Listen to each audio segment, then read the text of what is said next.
Hey, what's up, guys? My name is Alejandro Adebale, and it's the best sporting show in the whole of the universe. It's still news to sport, of course, airing on a band radio scope on my YouTube channel, on Apple Podcasts, and any other podcast that you can think of. Of course, you can catch us on Queen's Talk TV as well if you want to see our faces. It's a it's an action-packed scenario across Europe over the weekend. A lot of controversies here and there. You know what I'm saying?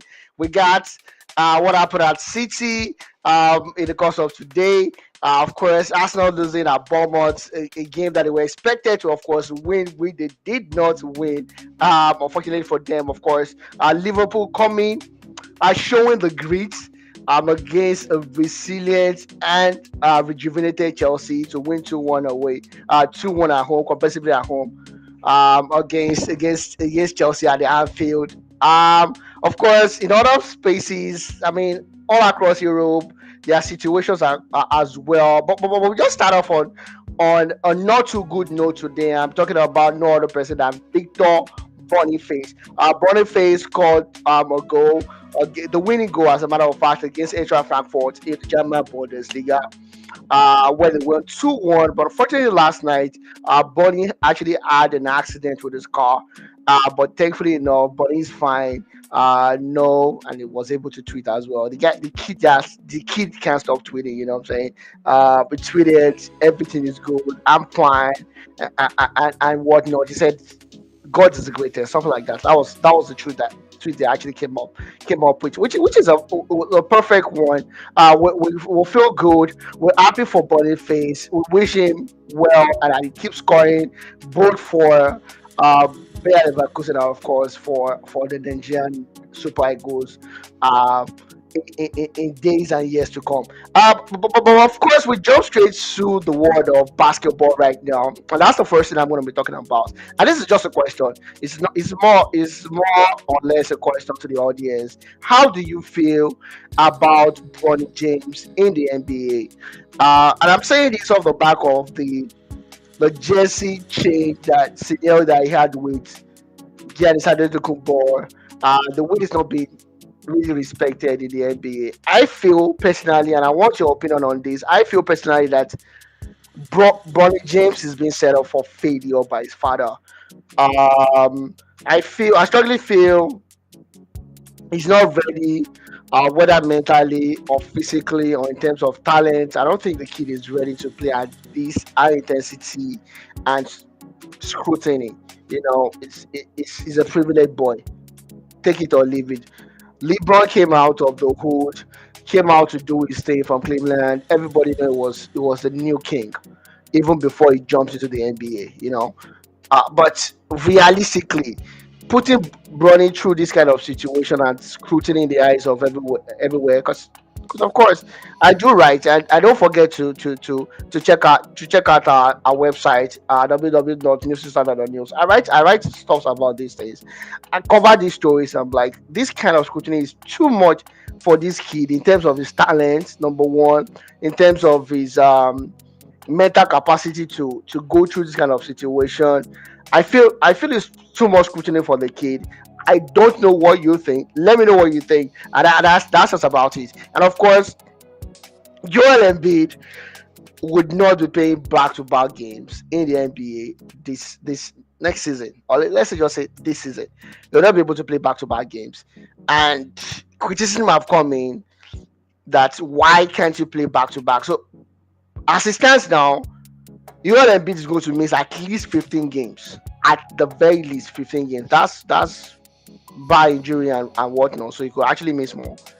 And we want to compare this era to the whole era where people play 82 games straight.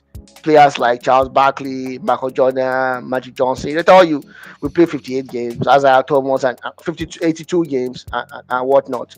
They play all the games. Even players like KG, um, Popez, PP, and the rest of the crew. They play 82 games straight. So why this? It's very difficult for you to find any player above 30, even some below 30 that played 82 games. And I'm not mentioning anybody's name, but I'm looking at you, Zion Williamson. What I'm saying that. How do you guys feel about that? Do you think it's a situation of era has changed, and we should not get stuck up on situations like this. For me personally, I think we should get stuck up on situations like this. If you want to compare me to someone in the past, I think I'm better than those people in that era because of whatever. Science is better right now. The way people treat their body is quite better. The ability to recover from games is better. So why can't you just play 82 games? So if you have a 20-year career, for instance, and not everybody does, but let's say you have a 10, 15-year career, and out of the 15 years, you play just 82 games once or twice. That's that's not good. That's not good. Anyways, that's about it for basketball. But let me know what you guys think. So, two questions for you guys. Do you think Bronny under scrutiny is just too much, and his father is setting up for failure? And that's how I feel about it. And 82 games in the NBA, does it make perfect sense for people to start saying, "Oh, yo, I can't play 82 games"? You know what I'm saying? I can't do it because my body he gonna give me the chance to do that. I feel it's a strange situation where he tell me I can't do it in 2 games. You get paid, you know what I'm saying? You get paid, you get flight around across the globe. So why can't you do that? Why can't you do that shit? You know what I'm saying? You gotta do it. You gotta do it for the game. Not for yourself. Do it for the game. Respect the game. That's what I'm saying. Like I feel like KG. I feel like KG for a moment. Respect the game. You gotta do it for the game. You gotta play those 82 games at least five, 6 times in your career. Don't tell me I'm getting paid millions of dollars every year and I can't do it in 2 games. You know what I'm saying? If you go to other side of it where you see footballers play some play close to 70 games, and the intensity is crazy. Is worse on the soccer side of things. Anyways, we go straight and dive straight to the world of Premier League. Premier League is eating up right now. Everybody is feeling like a dawn right now on their own top. Liverpool. We thought, okay, Liverpool lost against Nottingham Forest at Anfield, there was a little bit of cracks in there, and they played an uninspiring 1-0 victory against Crystal Palace. You're like, okay, are they going to be able to do this, or Liverpool is going to fold up? You know what I'm saying? But Liverpool have been able to show, I don't say tactical acumen, but they've been able to show that they can play the game the way it's supposed to be played. And I'm saying this off the fact that they are not trying to play the tiki taka or the gang pressing. It's a mixture of all styles of play within the same team. With this boy that I'm looking on my screen right now, Alexander Arnold, being the thick of things, you know, but they are showing a different side. And I'm going to quote someone that told me something. He said, playing the tiki taka right now or the gang pressing is like playing the Guardiola way, and sometimes you find out that you can't be the master at the game. It's not like it's impossible, but it's difficult for you to be the master at the game. So people looking at it all around the globe right now, like Liverpool are doing a mixture of all type of play. The tiki taka is there. They do gang pressing when it's needed. They go long ball when it's needed. They just have this mixture of play in them right now, and you're like, okay, I'm feeling this. So we start off with the game between Chelsea and Liverpool. An entertaining first half, or not too inspiring and entertaining second half. If you ask me, Liverpool had a shout for a red card against Tosin Adarabioyo. And this is what we talk about consistency, right? We saw the same in the game between Arsenal and Bournemouth just a day before on Saturday. We saw that, and William Saliba was given a straight red card for the same offense, just across the midpoint, the center pass, and it was red carded for it because, according to them, he actually did stop a goal scoring opportunity. But we saw the same thing today. VAR was not even checked for it, or VAR was quickly checked. It was more or less quickly checked for it. But for me personally, I think if the laws are the laws, we should remain consistent with the law. That definitely was a red card for me. And the second talking point of the game was that first penalty shout. Salah and Colwell, and Colwell was clumsy 100%, and that ought to be a penalty if you ask me. But the penalty was not given. And the second one that looks not so much like a penalty was given as a penalty. And I'm thinking about it. Is this just to basically show us like a compensation? I messed up the first time. Now I gotta compensate them for the second penalty. But anyways, we're getting the penalty. Um, Mo Salah converted the chance. 1-0. Game on Liverpool, and of course it was looking all rosy and juicy for Pool. Um, First half, after that goal, came back in the second half. They had a penalty shout, of course, that was given to them, but it was rescinded after the referee went to the VAR, of course. And Jackson, fortunately for him, scored, making it 1-1. Ibrahim Konate, with his long leg, kept Jackson on side. Jackson with a wonderful and a typical goal poacher goal scored, making 1-1, and almost immediately, like after 3 minutes or thereabouts, Liverpool regained their lead to make it 2-1. Afterwards was boring all through, boring game. Everybody was trying to keep their head. Well, we're on the edge of our seat. I gotta tell you that I wasn't on the edge of my seat after the second goal. We're just like, okay, let's keep going on. Liverpool were not conceding. Chelsea were not looking too threatening in front of goal, and of course, Luis Diaz came in trying to seal the win for them. 2-1 he headed at Anfield, but now we're at a point where I know it's still early days. I think it's just 8 games, if I'm not mistaken, 8 or 9 games. So it's still early days. You'll be like, Liverpool are still they are contenders in the 4-4 right now, like they did.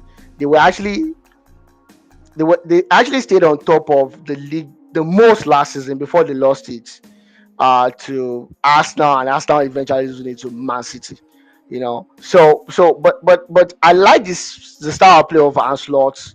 I like the way Mo Salah is playing right now. He actually created the second goal as well with that exquisite pass to Curtis Jones. So if you look at it all round, you look at the Liverpool team, the way they are playing, the threat they have up front. Starting today, they started Gapo, Mo Salah, Diogo Jota, and Danny Nunes. So and they were not pressing too much. They were not pressing too much in the game. They were not committing to pressing too much. They kept an eye line against Chelsea, and all things look pretty good for them, solid for them. I think the next game is going to be against Liverpool, against Arsenal. Arsenal are going to be playing against Liverpool, but definitely, I think Pool have made a statement, like, yo, we are here. We're not here for the killing. We are not here for the killing. We're looking for the prey.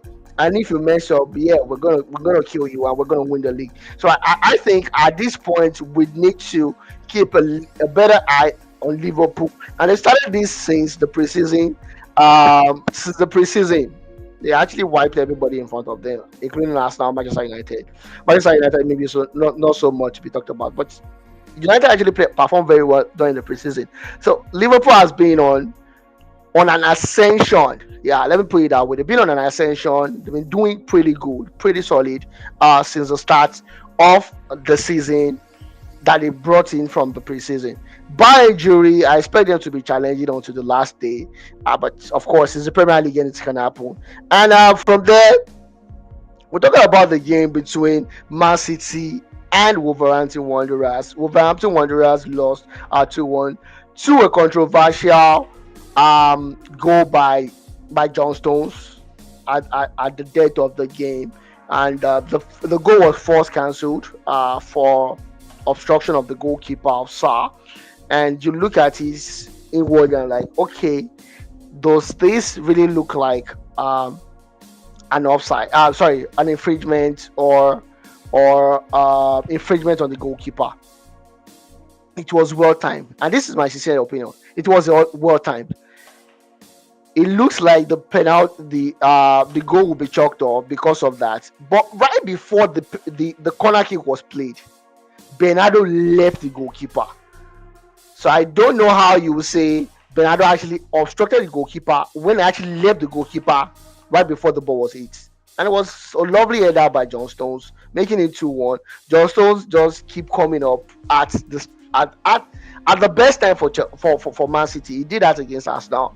I think he did that last season as well, to ensure that either they win or they at least get a draw from the game. But today they won the game, and now they are keeping their second place. Keen to like, okay, yo, we're here and we're doing fine for this one.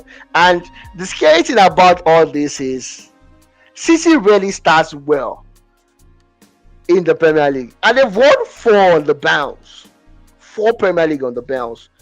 I'm pretty sure if after this season they decide to win again, which they probably will do, it's about time we stop calling the Premier League elite, elite tournaments or elite league, because yo, if someone can keep winning and like win five on a bounce, I don't know how you're going to say that is elite anymore. Like, people can't challenge them, you know.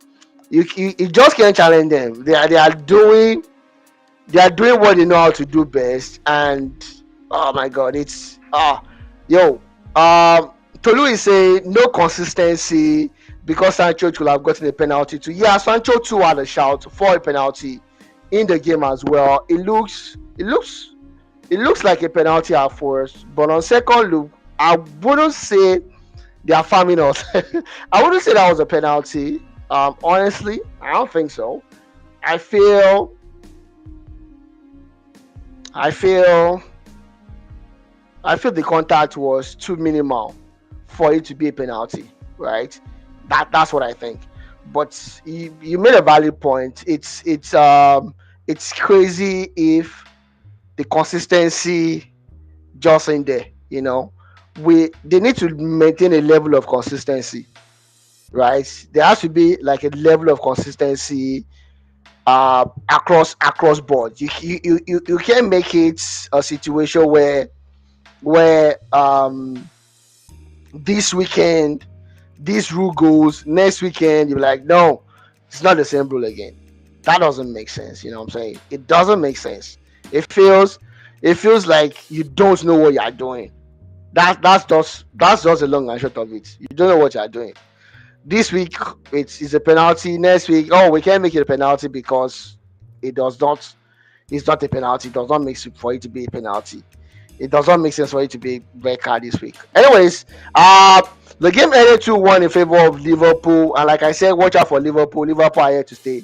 If you like it or not, if you like, don't maintain your steez. I'm like, oh, we're here to stay. You're here to stay, man. Liverpool are here to take over if you keep on watching, and City are not going to give up. So I think as it stands now, it's still a four horse race between Liverpool, Arsenal, Man City, and Chelsea. As it stands today, but anything can happen before you know it. And of course, Spurs battles West Ham. Spurs winning 4-1 against West Ham. Kudus being the hero and the villain at the same time. He scored the first goal to get West Ham ahead. And towards the end of the game, he got a red card, which means a yellow card that was upgraded to a red card, because it was foolish enough to allow Mickey to get into his head and be physical with Mickey. And it's just a game. It's how the law of the game is written, right? You can't be stupid. That's just the law of the game. The provocator will get away with it, but the transgressor always becomes a villain in the long run. So you can't say I don't know. You can't lay your hands on anybody. You know what I'm saying? You can't. It's wrong. Uh, in terms of any way you can think of it.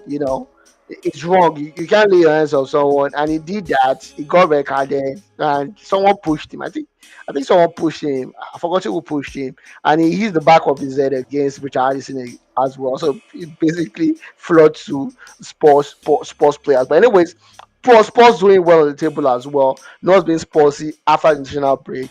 4-1 he ended against West Ham.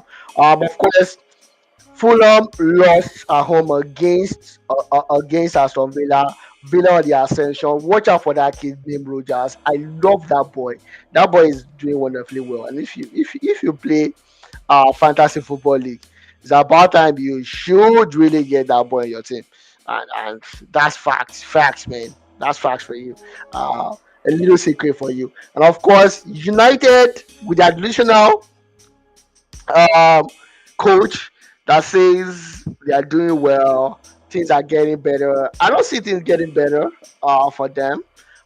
They won against Brentford 2-1 after going 1-0 down, which you can say is a good thing because at least they show character, right? And Ganacho was like, "Oh, I was looking out for. I knew Rashford was going to make that cross, and I knew I had to tap it in and be ready when it gets in." Of course, Rashford Holland scoring the winner on the day for United, but there's still a disjointed scene. Yeah, that's the right word. A disjointed team in terms of technical and tactical outlook. How they want to play it's still not certain, but at least they won, which could potentially be a morale booster for them, to bring them up the table and see how that ends up and goes on for them. And fun fact is the fact that United and Chelsea have been having a constructing constructing destiny since the start of the season. When Chelsea is losing, United is winning. When United is winning, Chelsea is losing, and like we had over the weekend. But that's just for the that's not the tip of it. When you want to find. And I know you to just make fun. That's the kind of things you come up with, right? But United did win against Brentford 2-1. Good for United, and I hope this brings them up to speed in terms of getting things better for themselves. Uh, as the season goes on. Newcastle United lost against Brighton and Hove 1-0 at home, and Leicester City won 3-2 against Southampton, and of course the surprise game of the weekend, which will be Arsenal versus Bournemouth. Arsenal losing away from Montunio. William Saliba getting that ridiculous penalty. And people keep asking, is that I said penalty? Uh, that ridiculous red card. And people keep asking, is that a red card? Yo, it's a straight up red card. One, two reasons why it's a red card. Number one, it was not an offside. Because it was Trossard that made that silly and careless pass. Trying to find God knows who. But of course, it's it's a crazy one when you look at it like we when you look at it from the angle of why was he trying to make that pass to to William Saliba in the first instance. It wasn't making sense, right? For me personally, it wasn't making sense, and unfortunately for the referee as well, it wasn't making sense, and it went from bad to worse for Saliba when he could have stayed on his feet, tried to see if he could outrun Everson and see how that would turn around. But he kept his hand on the poor guy, dragged him down, and of course that was a record all day, every day. Unfortunately for him. So for me personally, I don't know what you guys think, but personally for me that was a record. But after that, getting a record in the game is not a big deal. And this is what I think about it. Yo, 0405 season, Jose Mourinho came with a crazy tactic, right? He wants to be astute defensively, and he did it to perfection. But some games Chelsea actually get recorded in some games. But the way they handle the game, Ateta needs to learn that. You're playing against Bournemouth for crying out loud. You weren't playing against even against City. They had a red card, but they still held their own until the last moment when Stones Stones scored that winner. They held their own. So if you want to play, you want to be astute defensively, then you have to do that. And at the same time, don't sacrifice that for your attacking play. Yesterday, I feel with Zinchenko on the field, on the bench, yo, it's Bournemouth. You can beat Bournemouth with 10 men. That's just the obvious truth. Bring in Zini.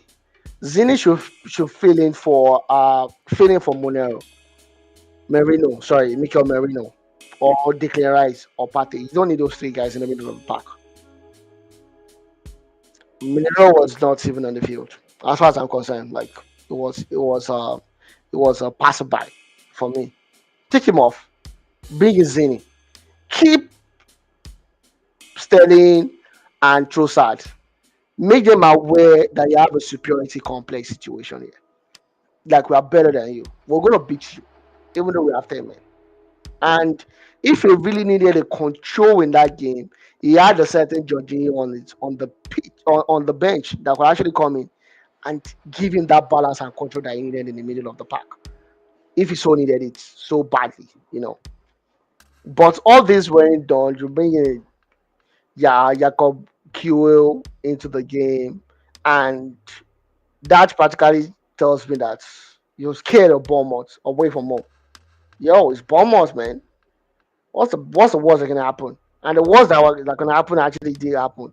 They were defeated 2-0 at the end of the day. So you need to take risk if you want to. And it's about time we talk about Arsenal's disciplinary record, right? It's been 8 games, and they've had 3 red cards already in the season. 3 red cards.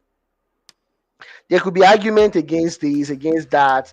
The Trossard situation, was it deserving of a red card? We could talk about the Declan Rice situation. Was it deserving of a red card? We can talk about that, but they should, the team as a whole, and this box stops at the end at the feet of the coach. They need to be disciplined. They need to be disciplined, and the lack of discipline actually did show. I know they are missing key players like Odegaard, Saka, and the rest of it, but it's still Bournemouth. With Sterling, they should be able to beat Bournemouth. Before yesterday, Sterling has scored 11 times against Bournemouth.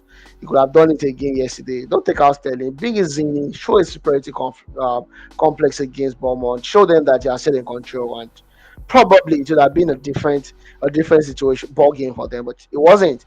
And they lost away from home at 2-0. That's not. It's the start of the season. Things are still going to go better for them. They're still going to win some games and lose some games. Of course, everybody's going to drop points at one point or the other.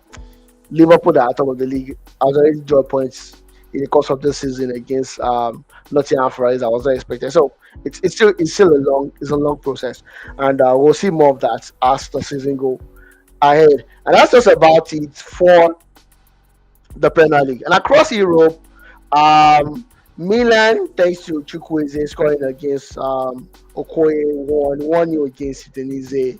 A Lewandowski brace was called when Barcelona beat Sevilla 5-1. Barcelona had red odds, and this is a good one, a good anticipation for the El Clasico. I'm wondering what we're going to see in the El Clasico next week. Uh, Real Madrid are not playing optimally, but we're seeing the same Real Madrid that's total, but they still get across the finish line every time, right? So we don't know what's going to happen next week, but as it looks, Real Madrid defeated Celta Vigo 2-1, killing a Mbappe with that wonderful goal before Luka Modric, who happened to be the oldest player to appear for Real Madrid, give the assist for Vinicius Junior to make it 2-1 against Celta Vigo. Atletico Madrid came back from 1-0 down to defeat it against 3-1 away from home. Harry Kane has scored an hat-trick, I think twice already this season. Uh, Bayern outlasted everybody at the one as well. Inter Milan defeated Roma 1-0. Roma don't know what they are doing right now.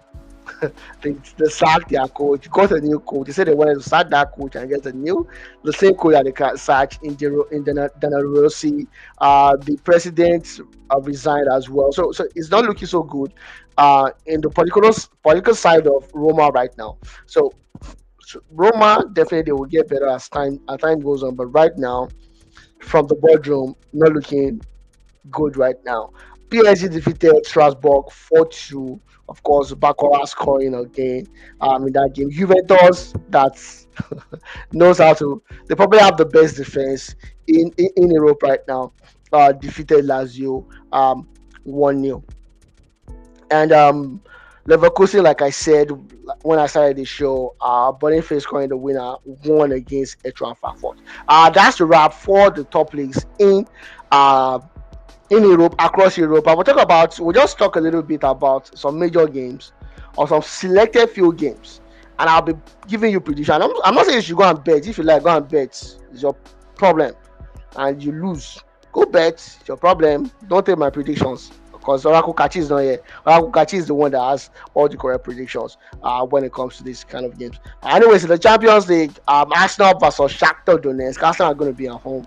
I'm saying a 5-0 whitewash of Shakhtar Donetsk for Arsenal at the Emirates Stadium if they are able to get out of the fourth gear within the first 20-30 minutes. Of course, Aston Villa against Bologna that I saw against Liverpool were actually lucky to actually defeat Bologna in that game at the Villa Park.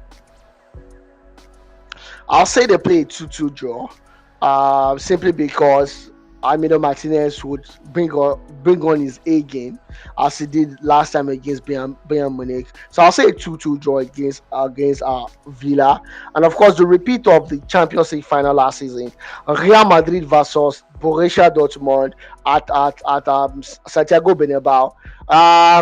Figuring it out, you probably say, this is a dicey one for Real Madrid, but I don't think it's dicey enough. They've not been able to figure themselves out attacking wise, so you still have that pain point for them. But it's Dortmund, yo, it's Dortmund. I'll say Real Madrid will win 2-0 against Borussia Dortmund. And Brest that happen to be on top of the league in the Champions League are playing against Bayer Leverkusen. Uh, Boniface probably will not play, and it could be a huge means for them. But oh, yo, they say average and the rest. Uh, I'm sitting towards Leverkusen for this one. I'll say Leverkusen will make this one 2-1 for Leverkusen. That away from Atletico Madrid against the conqueror of Real Madrid the last time out would be Lille versus Atletico Madrid. Atletico Madrid at the Metropolitan Wanada Stadium should be defeating Lille. All things being equal, all things being equal, I'll say they will defeat Lille 3-0. And to the star game of the week, that definitely will be Bayern Munich versus Barcelona. Bayern has been a thorn in the flesh of Barcelona for the past couple of years. I was watching an interview of Muller, and Muller was like, "Yo," asking him who does he choose between Messi and Ronaldo. Like, I'm gonna go for Ronaldo because I've not had so many good games against Ronaldo, but against Messi, it's always very chill for him. Uh, but the guy that actually did some of those wonders, a terrific job for Bayern, is actually at Barcelona right now. And Barcelona are playing free flow football, and Pedri is back after 11 months out injured. Uh I don't honestly know who I'm going to tilt towards for this special game. Whether it's going to be Saliba will miss against Liverpool. Yes, definitely it's going to be missing against Liverpool because of that record. But it's just to be just one match suspension for him, not three matches. So Barcelona versus Bayern Munich. It's going to be a difficult one to call, honestly. As a flick, he's at Barcelona right now. Barcelona have free flowing, scoring at will, and the guy at Bayern Munich I don't call him a novice, he's still a rookie against a veteran. Oh my god. Okay, okay. I'll just do it and bite the bullet. I'll say it's going to end up in a Bears defense is not good. Let's just put it out there. They have like one of the worst defense in Europe in terms of the big boys. So Barca is definitely going to score against Bayern Munich. So I'll go for a 3-2 win for Barcelona against Bayern Leverkusen. That I'm just going to bite bullets if I don't get it right, guys. Don't kill me. I'm just a messenger trying to look at the situation with what we have today. Things might change before Tuesday. That's about it in terms of the Champions League. Of course, I know some people want me to talk about the Europa League. In the Europa League is going to be top game in the Europa League will probably be the game between Fenerbahce and Manchester United. Mourinho entertaining back his old club United at Turkey, and you know how it feels when you go to Turkey. Turkey just makes you feel like, yo, this is hell, you know. So I'm thinking in my head. I'm not sure, but I think Fenerbahce would definitely defeat United away from at home against United. United are traveling to Turkey. I think United will need. I think Fenerbahce will nick this one against Manchester United. That's how I feel about it. Um, let's see how that works out. And in the Europa Conference League, who is Chelsea playing against? Can't even see Chelsea here. So Chelsea are definitely not playing this week. Okay, Chelsea are playing this week against Panathinaikos. Chelsea definitely should be defeating Panathinaikos, even though it's at Greece. But I think they would defeat Panathinaikos away from home. And FC20 versus Lazio. I'm tilting towards Lazio for this one, even though Lazio are going against them. I pray Mourinho roast them like Thanksgiving turkey. That's crazy though. That's crazy. He roast them like turkey. Yeah, that's realistically. I'm not really against United, but I just feel they've shown that they cannot be. You can't put your mind at rest when United are playing. We saw what they did last time against Porto, losing losing to a two-goal lead before they got that goal via Harry Maguire. But another good thing about United is whenever Eric Ten Hag's job is on the line, some way somehow they just come out. I don't know how they do it. They just come back to just perform some kind of magic. So maybe a miracle will happen for them on this one. Spurs will be playing against XZ Akma. Spurs are going to be at home, so definitely I should think Spurs will be winning that. Real Sociedad will play against Maccabi Tel Aviv away from home. Israel. I don't know how they're allowing any Israeli team play right now. I don't know. I wouldn't want to go there. I don't want to be captured by Hezbollah. But jokes apart, I feel Real Sociedad should be defeating, of course, Maccabi Tel Aviv in Israel, and of course, Eintracht Frankfurt should be defeating RFS at home in Germany. And I think that's the wrap of the show. Till we see you again next week, Sunday. My name is Aleja Adebowale. Please keep supporting us on Facebook, on Instagram, on Twitter, which is called X now, on YouTube. Please stream, like, share, and subscribe. We want you, we need you, of course, and of course, we love you. So till we see you again next week. Mwah! Bye, guys. Have a